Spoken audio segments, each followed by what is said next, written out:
On va en parler et de la situation également de la pandémie avec le docteur Nathalie Granvaux. Je vous rappelle, professeure de biochimie à l'Université de Montréal et qui dirige le laboratoire de recherche au CHUM. Bon après-midi, docteur Granvaux. Merci d'être avec nous. Bon après-midi. Ouais, je le disais, c'est une bonne nouvelle en soi parce qu'évidemment, les CHSLD, c'est le maillon faible du système ici au Québec. Revenons sur l'état de situation. Je reviens sur le bilan de la journée encore une fois. Est-ce que pour vous, il y a une tendance lourde là, qui s'installe? Oui, 52 décès, c'est beaucoup encore, mais on dit qu'il y en a 25 au cours des 24 dernières heures. D'autres décès ont été ajoutés à cette liste-là, là, qui des décès survenus il y a quelques jours. Et 156 nouveaux cas de COVID en 24 heures au Québec. Qu'est-ce que ça vous dit, docteur Granvaux? Ben écoutez, pour une fois, on peut quand même voir vraiment une tendance qui s'est installée depuis une semaine avec une diminution des cas, une diminution des hospitalisations. Et ça, c'est vraiment des très bonnes nouvelles. On est vraiment dans la bonne direction. Effectivement, comme vous le précisiez, pour les décès, c'est bien évidemment encore trop. Puis je prendrai juste une petite seconde, si vous le permettez, pour quand même... On parle de chiffres ici, mais il ne faut pas oublier que c'est des personnes dont on parle, puis on a eu beaucoup de décès au Québec. Et c'est chaque personne supplémentaire est une personne de trop. Mais on a effectivement un nombre de décès qui diminue et qui devrait continuer à diminuer vu que le nombre de cas et d'hospitalisation diminue. Donc, c'est une très bonne nouvelle. Par contre, il y a un indicateur sur lequel j'aimerais vous entendre, autour de 8 000 tests là, en 24 heures. L'objectif, c'était de 14-15 000 au moins. C'est à peu près la moitié de ça. Ça vous inquiète, ça, docteur Granvaux? Ben écoutez, en fait, ça m'inquiète pas. Ce qui est troublant, c'est qu'il y a un désaccord entre les lignes directrices et les attentes. C'est-à-dire que le nombre de cas diminue, donc les gens symptomatiques probablement diminuent, mais on continue d'appeler les gens symptomatiques à aller se faire tester. Donc, si le nombre de symptômes diminue, mais on va avoir moins de gens qui vont aller se faire tester. Donc, il faut absolument changer les lignes directrices et appeler les gens. Il faut commencer à tester les asymptomatiques, je pense. Si on veut augmenter à 14 000 cas, il faut... Alors, c'est important ce que vous dites, là. Il faudrait, pour éviter de retomber dans ce trou noir là, qui est une pandémie aiguë, il faudrait que tout le monde qui veut se faire tester puisse se faire tester, c'est ce que vous dites? Ben tout à fait, ou au moins des gens qui sont en contact avec des personnes plus à risque et de continuer. On a eu des annonces, en fait, des personnes dans les centres hospitaliers la semaine dernière qui disaient que la transmission entre personnels continuait dans certains hôpitaux et les personnes qui vivent ou qui sont en contact avec ces personnes-là devraient pouvoir se faire tester, même si elles n'ont pas encore de symptômes. Sinon, il y a on n'arrivera pas à 14 000 tests si on n'inclut pas ces personnes-là. Donc, on a des retards sur la cadence des tests également. Parlez-moi un peu de l'autre élément, les tests sérologiques, là, pour déterminer si on n'a pas des anticorps, si on n'a pas eu la COVID sans le savoir, tout ça. Là aussi, le Québec, corrigez-moi, mais le Québec traîne de la patte aussi, là.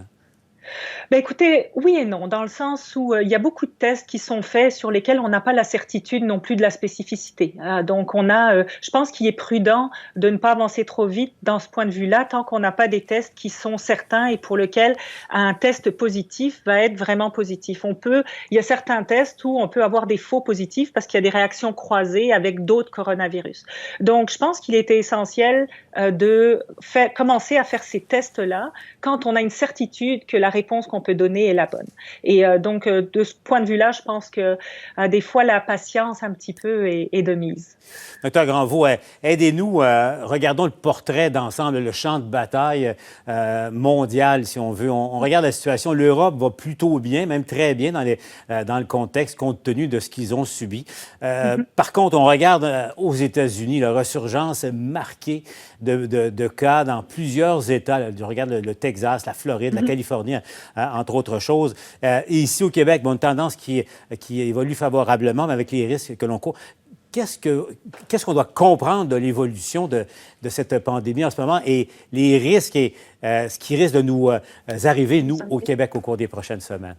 Ben écoutez, c'est sûr que la tendance est très bonne ici. On est à la fin de notre première vague. Je pense que les signaux sont clairs de ce côté-là, mais il faut surtout garder à l'esprit que la pandémie mondiale n'est pas finie et qu'il faut continuer à respecter les gestes barrières et toutes les normes de sécurité qui sont indiquées par la santé publique. Ce qui se passe aux États-Unis, en fait, je pense qu'il faut faire attention. Les États-Unis, c'est à peu près la grandeur de l'Europe. Donc, tous les pays d'Europe n'ont pas évolué de la même façon et je ferai un parallèle avec les différents États des États-Unis qui évoluent différemment, chacun indépendamment de l'autre. Mais c'est certain que la pandémie n'est pas finie. On le voit aussi avec ce qui se passe au Brésil.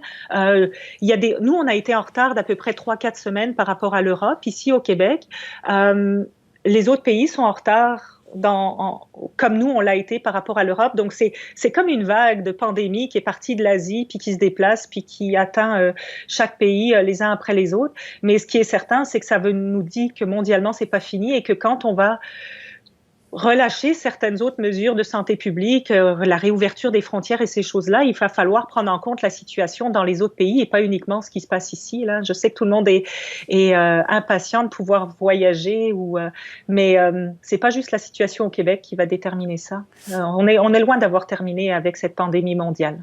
Avant de se laisser, Dr Granvaux, donc, vous dites qu'on assiste au Québec sans doute à la fin de la première vague.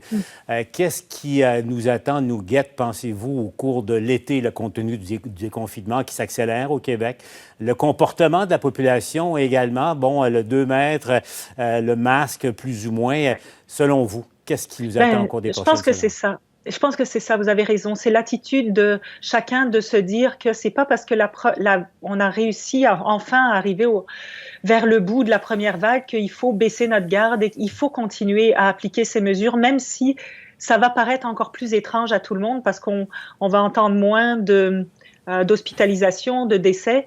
Mais le risque est toujours là que ça redémarre. L'inquiétude que j'ai, c'est par rapport, bien entendu, à toutes les manifestations qu'il y a eu les derniers jours et voir quel va être l'impact dans 2 semaines.